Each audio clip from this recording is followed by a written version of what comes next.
अस्सलाम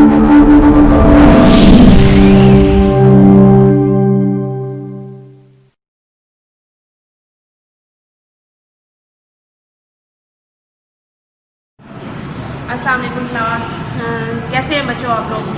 कल हमने देखा था कि होम्योस्टेसिस क्या होता है, होम्योस्टेसिस की कुछ टाइप्स देखी थी, थर्मोरेगुलेशन, ऑस्मोरेगुलेशन और एक्सक्रीशन क्या होता है, मतलब ये इंपॉर्टेंट टर्म्स इस चैप्टर का इंट्रोडक्शन देखा था।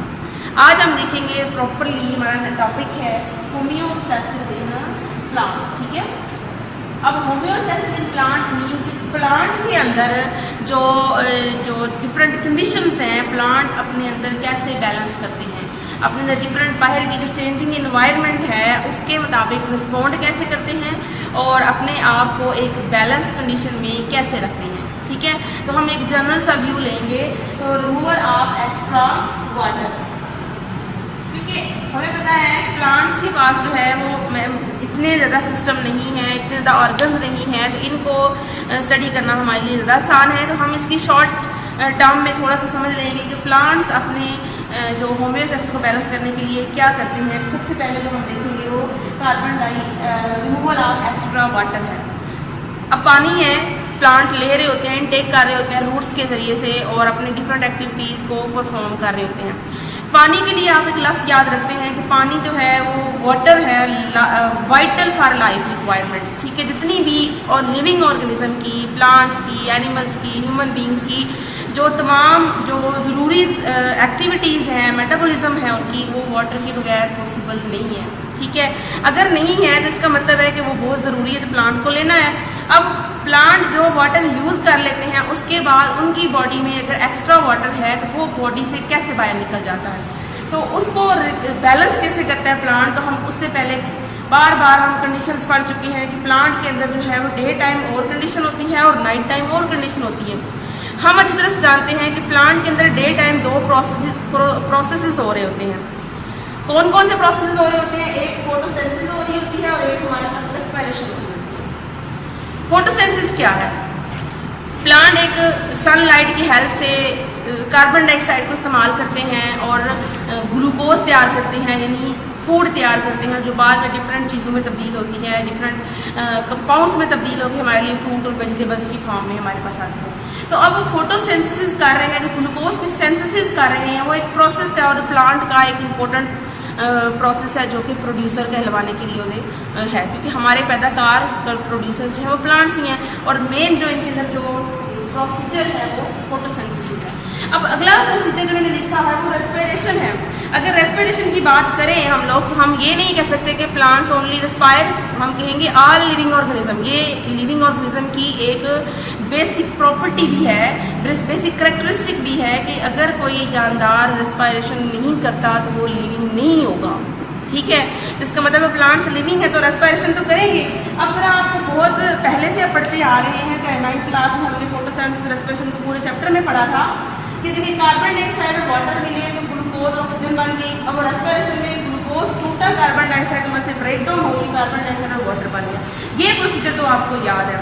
लेकिन डे टाइम में क्या होगा कि जो कार्बन डाइऑक्साइड जो है रेस्पिरेशन में प्रोड्यूस हुई है वो फोटोसिंथेसिस में यूज हो जाएगी। ठीक हो गया।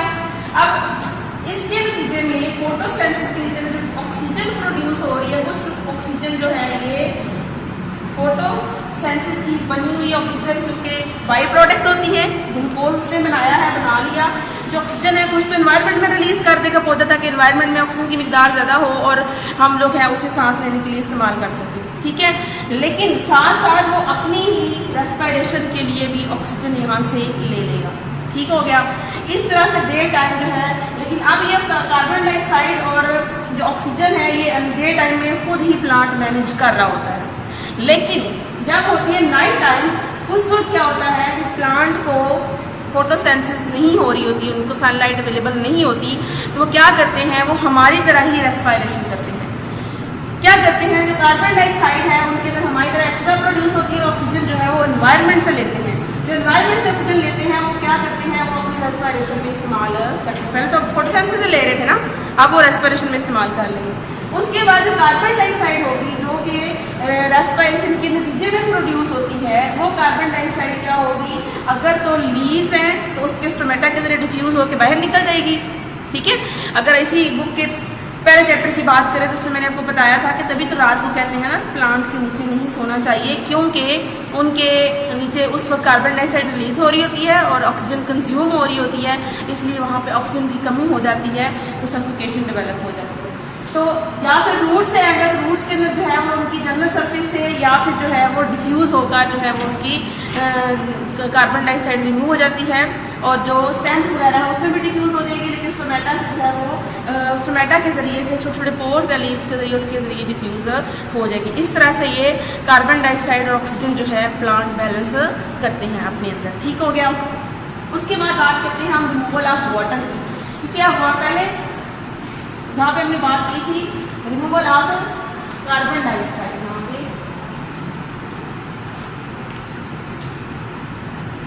वाटर की बात नहीं की थी, रिमूवल ऑफ कार्बन डाइऑक्साइड, ठीक हो गया। अब कार्बन डाइऑक्साइड के रिमूवल का पता चल गया। अब हम देखते हैं जो एक्स्ट्रा वाटर जो है पौधों के अंदर बनता है वो कैसे बनता है।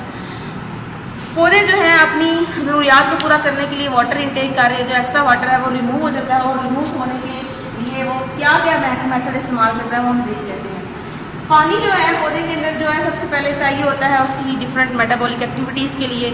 जब वो अपनी एक्टिविटीज़ कर लेता है तो उसके बाद कुछ वाटर अपने वैक्यूल के अंदर स्टोर कर लेता है ताकि क्या कर सके, टर्बिडिटी कर सके, ठीक है।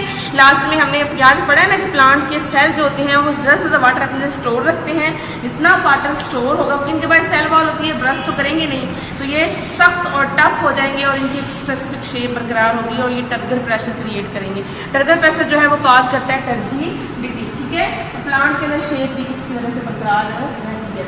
जो उसके बाद पानी बच जाएगा उस पानी को पौधे जो है रिमूव कर देंगे, प्रोसेस ऑफ ट्रांसपायरेशन। आपने पढ़ा हुआ है ये सारी बातें जो ना आपने पहले पढ़ी है 9th क्लास में, ठीक है।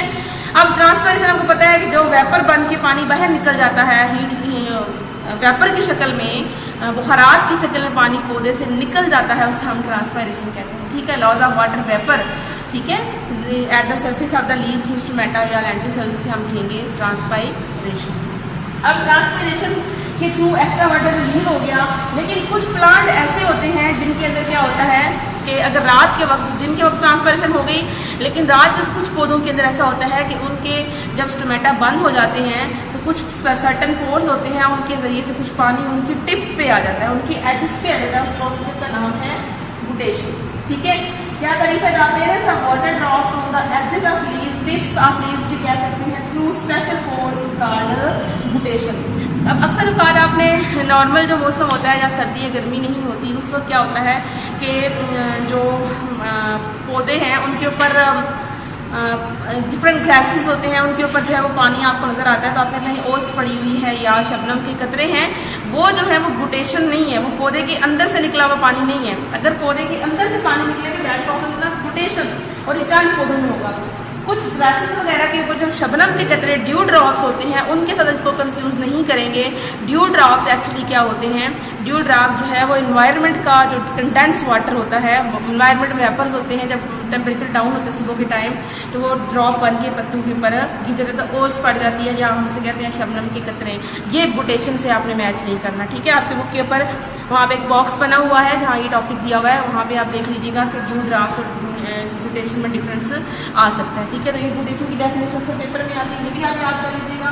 तो ये था हमारे पास रिमूवल ऑफ वाटर और कार्बन डाइऑक्साइड। इसके बाद मेटाबॉलिक वेस्ट है वो मैं नेक्स्ट लेक्चर में आप लोगों को समझाती हूँ, ठीक है।